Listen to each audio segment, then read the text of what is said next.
দাঁত খেচো গতিকার, আর টেকো আর দিলীপ বাবু নেশা করে কিনা আমি জানি না, একবার দেখতে হবে কোনো পাতা কাটা খায় কিনা।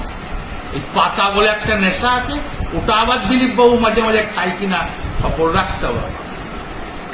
লজ্জা লাগা দরকার।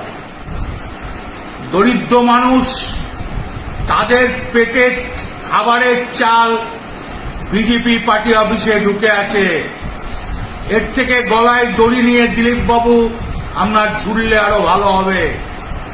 আর শান্তনু না সান্তানা আমি জানি না, ওই টেকোটো মাঝে মাঝে আমি দেখি এবি আনন্দতে বসে, যেন বিরাট রাজনীতিবিদ, বিরাট ওর অভিজ্ঞতা। হ্যাঁ, ওর দাদু রাজনীতি করেছে কিনা আমি জানি না। তো টেকোটাকে জিজ্ঞেস করি, টেকো তুমি কথায় কথায় বলো টেকো। আর দাঁত খেচার নামটা জানেন তো? রাহুল সিনহা। দাঁতটা খিচিয়ে খিচিয়ে কথা বলে বাঁদরের মতো। ও যে খেচা রাহুল সিনহা, দাঁত খেচা রাহুল সিনহা। তা আপনাকেও জিজ্ঞেস করি, এই আমরা শিলিগুড়ির পার্টি অফিসের চালটা দেখার পর আপনি কি বলবেন? দাঁত খেচো, দাঁত খেচো কিছু বলুন। আর দিলীপ বাবু আমি তো কথায় কথায় বলেন দেখে লোবো, করে লোবো, খেয়ে লোবো, লিয়ে লোবো।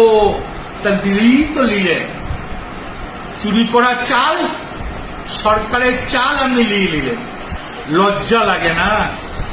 আমরা মানুষের পরিচয় মিথ্যাবাদী দল।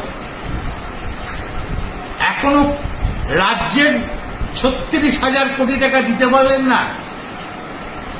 আমরা ধার চাইছি নাকি? আমার রাজ্যের পাওনা টাকা, আমি রাজ্যের মানুষ হিসেবে বলছি, রাজ্যের পাওনা টাকাটা দিয়ে দিন। দাঁত খেচো একবার প্রধানমন্ত্রীকে বলো। আর মাথা মোটা দিলীপ বাবু, মাথায় তো কিছুই নাই, খড়কুটো ভরা আছে। তা খড়কুটো যখন নড়ে বেড়ায় মাথাতে, তখন যা মন তাই বলো। আর টেকো, তোমার মাথায় যখন রোদ লাগে তুমি তখন বিভ্রান্ত করে বেড়াও। তা এর জন্য কোনো জবাব দেবে না টেকো? যে এই পার্টি অফিসে এফসিআই কন্ট্রোলের চাল তৃণমূলের প্রধান ধরেছে, লজ্জা লাগছে না? পুলিশ আইনত ব্যবস্থা নেই, লজ্জা লাগা দরকার। মাটি মানুষের মুখ্যমন্ত্রী, তার চালটা দেখুন, তার চালের গ্লেজ রাজ্যের গ্লেজ এক, আর আমাদের চালের গ্লেজ আর ভারতবর্ষের গ্লেজ নষ্ট হয়ে গেছে। কে নষ্ট করলো? দাঁত খেচা আপনার প্রধানমন্ত্রী নষ্ট করল।